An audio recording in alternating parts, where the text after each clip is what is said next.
رمضان کی آمد ہے اور ہم سب روحانی تیاریوں میں مصروف ہیں، لیکن ایک منٹ، کیا ہم نے اپنی جسمانی صحت کے بارے میں سوچا ہے؟ اکثر ہوتا یہ ہے کہ افطار کی رونقوں میں صحت کہیں پیچھے رہ جاتی ہے۔ تو آج ہم ڈاکٹر عمران خان کے مشورے کی روشنی میں 5 ایسی سادہ مگر بہت ہی اہم غذائی تبدیلیوں پر بات کریں گے جو اس رمضان کو نہ صرف روحانی طور پر بلکہ جسمانی طور پر بھی ہمارے لیے بہترین بنا سکتی ہیں۔ سب سے پہلی اور بنیادی بات تو یہی سمجھنے کی ہے، رمضان کا مطلب صرف بھوکا پیاسا رہنا نہیں، بلکہ اپنی عادتوں کو بدلنا ہے۔ جیسا کہ ڈاکٹر عمران خان کہتے ہیں، رمضان ہے ہی ڈائٹ کو تبدیل کرنے کا نام۔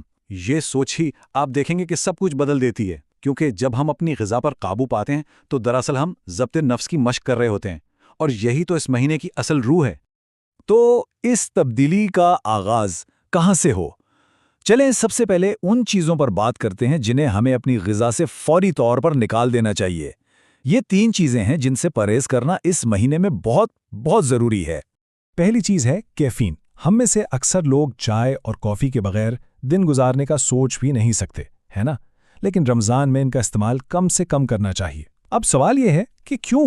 کیونکہ کیفین جسم سے پانی کو تیزی سے خارج کرتی ہے، اور روزے کی حالت میں یہ چیز پیاس اور ڈی ہائیڈریشن کا باعث بن سکتی ہے، جس سے روزہ ظاہر ہے مشکل ہو جاتا ہے۔ دوسری چیز، اور شاید سب سے مشکل، تلی ہوئی چیزیں۔ افطار کی میز پکوڑوں اور سموسوں کے بغیر ادھوری لگتی ہے، لیکن ڈاکٹر خان کا مشورہ بہت واضح ہے، انہیں بالکل چھوڑ دیں۔ یہ صرف وزن بڑھنے کی بات نہیں ہے، بلکہ یہ معدے میں تیزابیت، بدہضمی اور سستی کا باعث بنتے ہیں، اور جب جسم بھاری محسوس کرے گا تو عبادت میں دل کیسے لگے گا؟ اور تیسری چیز جس پر سختی سے پابندی لگانی ہے وہ ہے کولڈ ڈرنکس اور ڈبے والے جوس۔ ان میں چینی کی اتنی زیادہ مقدار ہوتی ہے جو افطار کے وقت فوری توانائی تو دیتی ہے، لیکن کچھ ہی دیر بعد سستی اور شدید پیاس کا باعث بنتی ہے۔ تو ان کا استعمال تو ہرگز نہ کریں۔ اس کے بجائے تازہ پانی، نیمبو پانی یا پھر لسی اور چھاچھ جیسے صحت بخش مشروبات بہترین متبادل ہیں۔ تو یہ تو ہو گئیں وہ چیزیں جن سے پرہیز کرنا ہے۔ اب بات کرتے ہیں کھانے کے 2 اہم اصولوں کی جو اس مہینے میں ہماری صحت کو ایک نئی سمت دے سکتے ہیں۔ یہاں 2 بہت اہم باتیں ہیں۔ پہلا، کھانا ہی کم کھائیں۔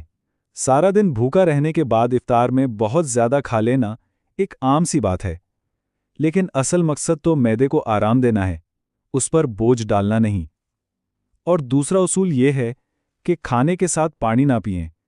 جب ہم کھانے کے ساتھ پانی پیتے ہیں تو یہ ہمارے ہاضمے کے انزائمز کو کمزور کر دیتا ہے، جس سے کھانا ٹھیک سے ہضم نہیں ہوتا۔ تو بہتر یہی ہے کہ پانی کھانے سے کچھ دیر پہلے یا بعد میں پیا جائے۔ یہ تمام غذائی تبدیلیاں صرف جسمانی صحت کے لیے نہیں ہیں، بلکہ یہ ہمیں رمضان کے اصل روحانی مقصد کی طرف لے جاتی ہیں۔ یہ ہمیں سکھاتی ہیں کہ کس طرح جسمانی خواہشات پر قابو پایا جائے